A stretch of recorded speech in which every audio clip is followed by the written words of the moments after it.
तर मुंबईमध्ये कोरोनाचं संकट दिवसेंदिवस अधिकच गंभीर होत चाललंय आणि गेल्या काही दिवसांमध्ये मोठ्या प्रमाणात रुग्ण वाढल्यानं आयसीयू बेड आणि व्हेंटिलेटरची उपलब्धता सुद्धा कमी होऊ लागली आहे।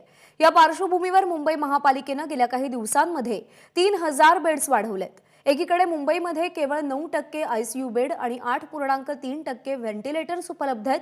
त्यामुळे पुढच्या 7 दिवसात 400 आयसीयू बेड्ससह 3000 नवे बेड उपलब्ध करून देण्याचा महापालिकेचा प्रयत्न असणार आहे। नाही, महानगरपालिकेमध्ये या मुंबईत व्हेंटिलेटर बेडचा तुटवडा महानगरपालिकेत नाही। कारण ज्या वेळेला तुम्हाला व्हेंटिलेटर हवं असतं त्यावेळेला खाजगी रुग्णालयांमध्ये वेट करावं लागतंय, पण महानगरपालिकेमध्ये सगळ्यांनाच वाटत असतं की माझा पेशंट व्हेंटिलेटर, तर असं नाही आहे। जिथे ऑक्सिजनची लेवल कमी असेल तर ते बाहेर ठेवून ऑक्सिजनच्या लेवलची ट्रीटमेंट देऊन जास्तीत जास्त पेशंटला स्टेबल करण्याचा प्रयत्न असतो। आणि ज्यांना खरोखरच अगदी आत्ता गरजच आहे, व्हेंटिलेटर देणं गरजेचं आहे, त्यांना त्याच्यावर घेणं गरजेचं आहे, तिथे मात्र त्वरित घेतलं जात आहे।